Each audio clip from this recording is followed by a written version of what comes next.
This is the Ship Tavern, built in 1549. It looks like a normal little pub, hidden in a beautiful little set of alleyways here. But what makes the Ship Tavern so special is some of its secrets. You see, after the desolation of the monasteries and the banishment of Catholicism, it became illegal to be a Catholic. It became illegal to practice Catholicism.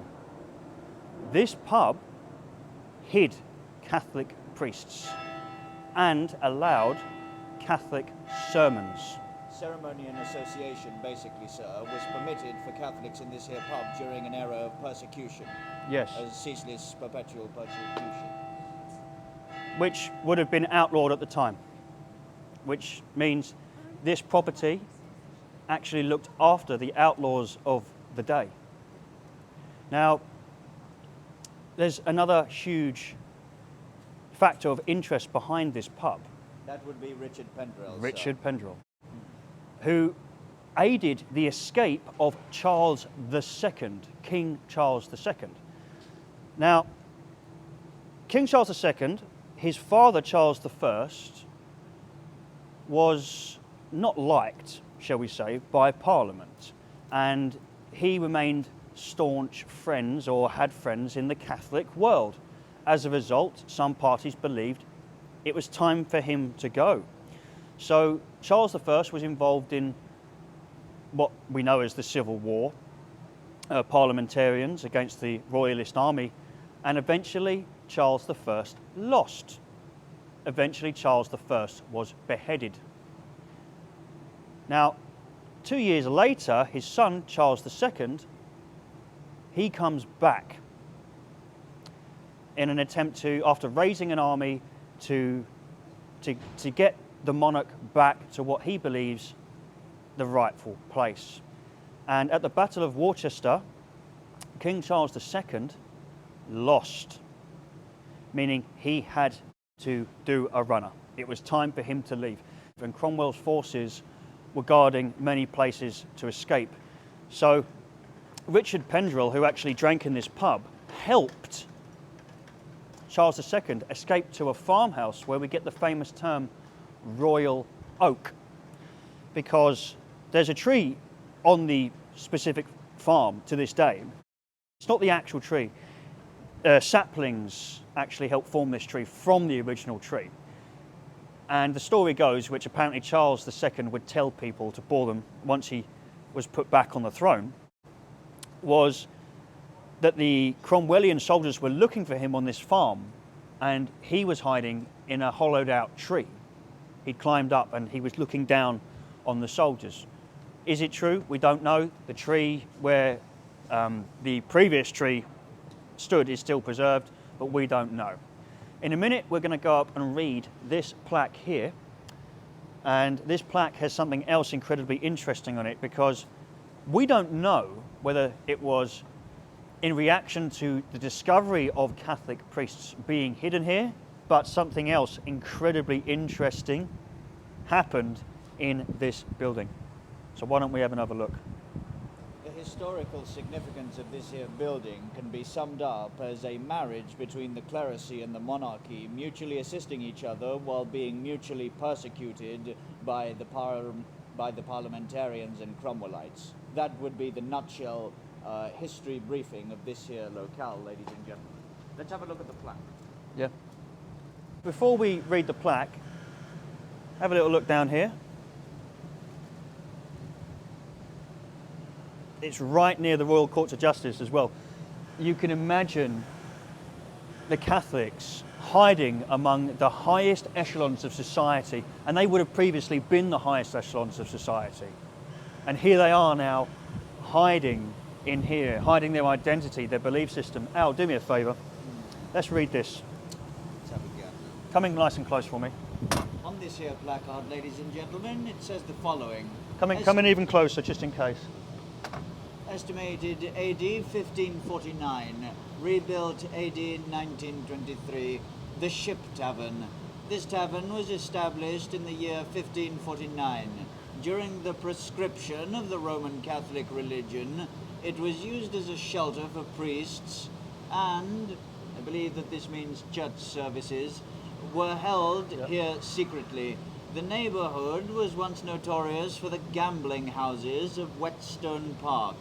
Famous visitors have been Richard Penderell, aforementioned, who aided King Charles escape, Bayford, shoemaker and antiquarian, the woman Chevalier Dayon, who lived as a man, and Smeaton, the builder of the first Eddystone lighthouse.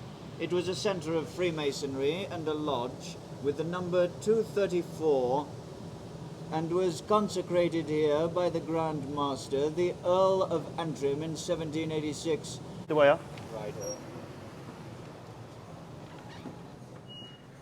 Another beautifully laid out pub with wonderful colours, look.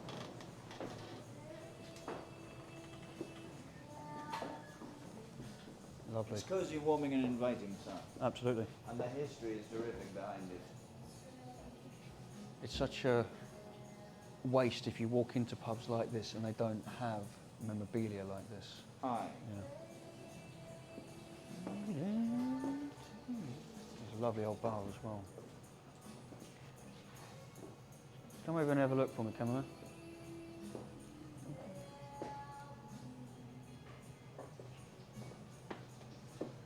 Capital wines. Ships from the colonial history. We see also. I love that. Right, Al, I'll get you. Let's get a drink. Do you want a scotch? Do you fancy a scotch? No, I'll have a beer, please. Yeah, okay. A pint, please. Hello, darling. I will have a scotch, please, and a lager. A scotch. And a lager, please. Any particular? A Amstel, please, darling.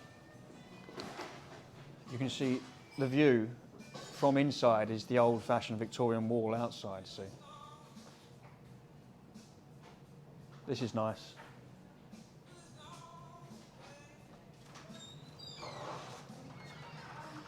Look, this is lovely, look.